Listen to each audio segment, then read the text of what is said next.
বড় রাজাবাবু প্রজাদের মঙ্গল কামনা করে ফুলকি ও রোহিতকে নিয়ে রাজমহল ছেড়ে চলে গেল। খুশি হয়ে গেল ছোট রানীমা। হ্যাপি ভিউয়ার্স, এমনটি দেখা যাবে আজকের পর্বে। বিস্তারিত জানতে ভিডিওতে একটি লাইক দিয়ে পুরো ভিডিওটি দেখতে থাকুন। গল্পের শুরুতেই আমরা দেখতে পাবো রাজমহলের আশেপাশে এলাকায় প্রত্যেক দিন একজন করে মানুষ খুন হচ্ছে। পুলিশ তদন্ত করেও কিচ্ছু বের করতে পারছে না। তখন স্বাগতা সম্পূর্ণকে বলছে প্রত্যেকটা মৃত্যুই দেখা যাচ্ছে পশুর আক্রমণে। ফরেস্ট ডিপার্টমেন্ট থেকে একই কথা বলছে, হিংস্র বন্য পশু, অথচ গোটা জঙ্গলমহল এলাকায় এরকম কোনো পশু পাওয়া যায়নি। তখন সম্পূর্ণা বলে একের পর এক মৃত্যু হয়ে যাচ্ছে, পরপর একটা রহস্যজনক ঘটনা। তখন স্বাগতা বলে, আচ্ছা সম্পূর্ণা, তুমি এই নৃসিংহদেবের কূপটুপি বিশ্বাস করো? তখন বলে, না ম্যাডাম, আমি এগুলো বিশ্বাস করি না, কিন্তু মৃত্যুগুলো তো হচ্ছে, আর কিভাবে হচ্ছে কেউ বুঝতে পারছে না। রাজমহলের জঙ্গলে হিংস্র পশু আছে বলে কেউ বলতে পারছে না। রাজমহলের জঙ্গলে হিংস্র পশু দুর্দান্ত আছে বলে শুনিনি কখনো। তখন স্বাগতা বলে, আরে বাবা, আসবেই বা কি করে? তেমন গভীর জঙ্গলও তো নয়। আর ফরেস্ট ডিপার্টমেন্ট থেকে পুরো জঙ্গলে সার্চ করে দেখালো, সেরকম কিছু পায়নি। আর তখন সম্পূর্ণা বলে, কিন্তু এটাও তো ঠিক, এলাকার মানুষরা নৃসিংহদেবকে মানে। লোকজন বলে তিনি নাকি এই এলাকাকে রক্ষা করেন, আর পক্ষকাল পুজোর সময় নাকি জাগ্রত হয়ে জঙ্গলে ঘুরে বেড়ান। কিন্তু ম্যাডাম, এগুলো তো সবই জনশ্রুতি, সত্যতা থাকতে পারে না। তখনই ফুলকি আর রোহিত এখানে চলে আসে, বলছে, স্বাগতা দি, বলছি কোনো সমাধান হলো? তখন স্বাগতা বলে, হ্যাঁ তোমরা এসেছো, ঠিক আছে বসো, কথা আছে। তখন স্বাগতা অফিসার বলতে থাকে, আসলে কি হচ্ছে বলো তো ফুলকি? কিছুই সলভ করা যাচ্ছে না। মৃত্যুগুলো অ্যাকচুয়ালি কিভাবে যে হচ্ছে সব দিক থেকে জানা যাচ্ছে হিংস্র বর্ণ জন্তুর আক্রমণে মৃত্যু। প্রত্যেকের গায়ে নখের আঁচড়ে দাগ স্পষ্ট, মাংস থুবলে নেওয়া চিহ্ন রয়েছে, কিন্তু গোটা জঙ্গলে একটাও বন্য পশু নেই। তার চেয়ে বড় কথা, ফরেস্ট ডিপার্টমেন্ট থেকে বলে দিয়েছে সিংহের আক্রমণ। এটা কি করে হতে পারে বলো তো ফুলকি? গ্রামবাসীরা একের পর এক প্রাণ হারাচ্ছে। গত এক সপ্তাহে 4-5 জন মারা গিয়েছে। গ্রামবাসীরা আতঙ্কিত হয়ে পড়েছে। সবাই বলাবলি করছে নৃসিংহদেব কোনো কারণে অসন্তুষ্ট হলে এই ধরনের হত্যাকাণ্ড চালাতে পারেন। একটা অন্যায়ের প্রতিবাদ মৃত্যু হচ্ছে বলে, আর এই কনসেপ্ট ওরা বিশ্বাস করতে শুরু করে দিয়েছে, আর তাই খেপে যাচ্ছে। তখন রোহিত বলে, খেপে যাচ্ছে মানে? ওদের কি ধারণা ফুলকি আর বড় রাজাবাবু এখান থেকে চলে গেলে সব সমস্যার সমাধান হয়ে যাবে? তখন স্বাগতা বলে, জানি না, আমি বলতে পারবো না। তবে সেদিন ফুলকির দিকে যেভাবে তেড়ে এসেছিল। তখন ফুলকি বলে, না স্বাগতা দিদি, সাধারণ লোকজন তেড়ে আসেনি, ওরা ম্যাডামের লোক, আর এই সব কিছুর পিছনে ম্যাডামই রয়েছে। তুমি ঠিকভাবে খোঁজখবর নিয়ে দেখো। আর তখন স্বাগতা বলে, আমি সবসময় তোমাকে সাপোর্ট করে এসেছি ফুলকি, কিন্তু এই ব্যাপারে ম্যাডামকে তুমি কিভাবে দায়ী করবে বলো? বন্যজন্তুর আক্রমণে তুমি বলছো কেন ম্যাডাম দায়ী? এটা কি করে হতে পারে ফুলকি? বোমা, গলি, বন্দুক এসব দিয়ে তো মৃত্যু হচ্ছে না। সবসময় ম্যাডামের দিকে আঙুল তোলা যায় না ফুলকি। তখন ফুলকি একটু মন খারাপ করে চুপ করে বসে থাকে, আর মনে মনে বলতে থাকে, স্বাগতা দিদিও তো দেখছি অন্যদিকে ঘুরে যাচ্ছে। অবশ্য প্রমাণও তো নেই কারো হাতে, কিন্তু এটা কি করে সম্ভব? নৃসিংহদেব কি নিরীহ মানুষের ক্ষতি করতে পারে? এটা নিয়ে ভাবতে থাকে ফুলকি। অন্যদিকে দেখা যায় ফুলকি এবং রোহিত বাইরে চলে এসেছে। সব এলাকার জনগণ এক জায়গায় জড়ো হয়ে সবাই ভয় পাচ্ছে, সবাই কুসংস্কারে বিশ্বাস করছে। তখন রোহিত ফুলকিকে বলে, দেখেছো ফুলকি, স্বাগতা ম্যামের কথাই কিন্তু ঠিক হচ্ছে, কারণ সবাই কিন্তু এই কুসংস্কারটা বিশ্বাস করছে, সত্যি সত্যি ভাবছে যে নৃসিংহদেবী শাস্তি দিচ্ছে। আর তখন গ্রামের লোকজন বলতে থাকে, আমাদের মরল ভেতরে গিয়েছে, কথাবার্তা বলছে, আপনারা যান। তখন রোহিত ফুলকির হাত ধরে টেনে নিয়ে যেতে চায়, কিন্তু ফুলকি শক্ত করে দাঁড়িয়ে থাকে, কিছুতেই যেতে চায় না। ফুলকি অনিচ্ছা সত্ত্বেও রোহিতের পিছে পিছে চলে যেতে থাকে। তখনই দেখা যায় ছোট রাজাবাবু চলে এসেছে, বলছে, এই তো তোমরা চলে এসেছো, খুব ভালো হয়েছে, খুব ভালো হয়েছে, তাড়াতাড়ি ভেতরে চলো। জঙ্গলে গ্রামের কয়েকজন এসে দাদার ফুলকি নামে যাতা বলছে, আমাদের কি বোঝাতে হবে যে নৃসিংহদেব কখনো কুপিত হন না, চলো এসো। ফুলকি এবং রোহিত ছোট রাজাবাবুর সাথে চলে যায়। তখন রানীমার কাছে গ্রামের গরিব লোকজন এসে বলতে থাকে, রানীমা, আমরা গ্রামের গরিব লোকজন, ছেলেপেলেরা রোজগার করে আনে, তবে আমাদের হাড়ি চলে। তারাও যদি নৃসিংহদেবের কূপে পড়ে যায়, প্রাণ হারিয়ে ফেলে, তবে আমরা কি করব বলুন তো? কিছু তো একটা করতেই হবে। গত কয়েকদিনে অনেক কটা ছেলে চলে গিয়েছে। তখন ধানু বলতে থাকে, আপনাদের কষ্টটা আমরা বুঝতে পারছি। এক এক অদ্ভুত কাণ্ড হচ্ছে। ফরেস্ট ডিপার্টমেন্টের লোকজন কিন্তু চারিদিকে খোঁজখবর করছে, এখন অবধি কোনো হিংস্র বন্য পশুর খোঁজ ওরা পায়নি। তখন লোকজন বলতে থাকে, সেই খোঁজ কি বৌরানী পাওয়া যায়? তখন বৌরানী মা বলে, আসলে তোমরা কি বলতে চাচ্ছ বলো তো শিবদাস, একটু স্পষ্ট করে বলো। মানে তোমাদের কি ধারণা নৃসিংহদেব কুপিত হয়েছেন বলে এসব হচ্ছে, এত মৃত্যু ঘটছে, তোমাদের এটাই বিশ্বাস? আর তখন বলতে থাকে, রানীমা শুনলাম নৃসিংহ মন্দিরে একজন সাধু এসে কথা বলে গিয়েছেন, আমরা তো সেই কপিরই ফল ভোগ করছি রানীমা। তখন ছোটানিমা বলে, আমি অন্তত তোমাদের দিকটা বুঝিয়েছি, আচ্ছা তোমরাই বলো তোমরা আসলে কি চাচ্ছ। আর তখন শিবদাস বলতে থাকে, গ্রামের লোকের পক্ষ হয়ে আসলে যারা অনাচারী তাদের রাজমহল থেকে চলে যেতে বলা ছাড়া আর তো কোনো উপায় দেখছি না। তখন পাশের আরেকজন লোক বলতে থাকে, কি বলছো শিবদাস, তার মানে বড় রাজাবাবুকে তোমরা বের করে দিতে চাচ্ছ? দেখো এই জঙ্গলের পাশের 4টে গায়ের মুরল তুমি, আমি জানি, তাই বলে তোমাদের এত বড় আস্পর্ধা হওয়া উচিত নয় যে তোমরাই ঠিক করে দিবে বড় রাজাবাবুকে রাজমহল থেকে বের করে দেওয়ার জন্য। এটা কিন্তু ঠিক নয় রানীমা, আপনি আমাদেরকে মাফ করে দিবেন। তখন ছোটানিমা বলে, হরিচরণ কেন এই কথা বলছো? আমরা না হয় রাজবংশের মানুষ, কিন্তু স্বাধীন দেশে রাজা বলে কিচ্ছু হয় না। তোমরা যাদের নেতা হিসেবে নির্বাচন করেছো তারাই মানুষের কল্যাণে দেশ চালায়।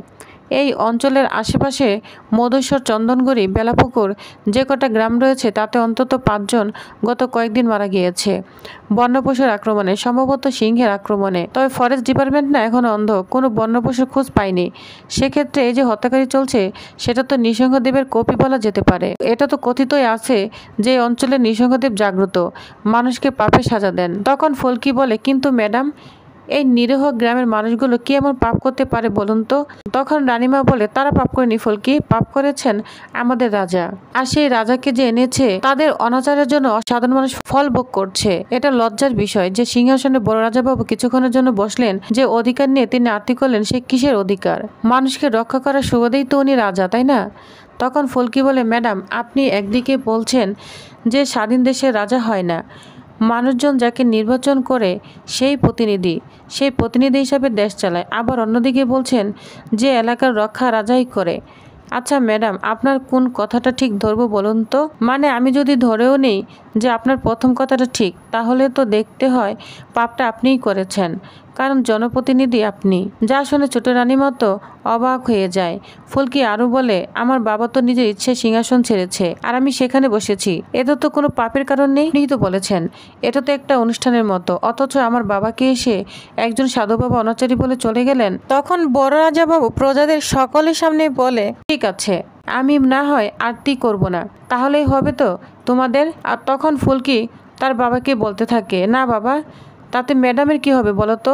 ম্যাডাম যদি আমাদের বাড়ি থেকে না তাড়াতে পারেন তাহলে নিজের মতো রাজ্য কী করে চালাবেন বলেন জনপ্রতিনিধি হিসাবে? এই সব কিছু তো রানীমার নাটক করছেন, বুঝতে পেরেছেন? আর তখন ইন্দ্র বলে, ফুলকি সব কিছুর কিন্তু একটা সীমা থাকে, বুঝতে পেরেছ? আমার মা যা করছে গ্রামের লোকজনদের আতঙ্কের কথাই ভেবে করেছে।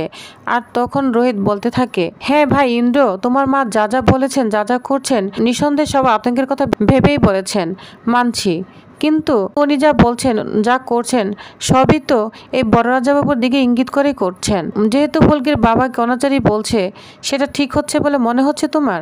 শোনো ইন্দ্র, দেবতার প্রতি প্রপার ভক্ত থাকলে তুমি নিজেও বুঝতে পারতে যে উনি কখনো কুপিত হতে পারেন না, উনি ধরে ধরে একটা পর একটা মানুষ খুন করতে পারেন না। এর পিছনে নিশ্চয়ই কোনো রহস্য আছে, এটা না আমাদের খুঁজে বের করতে হবে। তখন ছোটানিমা বলে, তুমিও তো দেখছি ফুলকির মধ্যে রহস্য করে কথা বলো।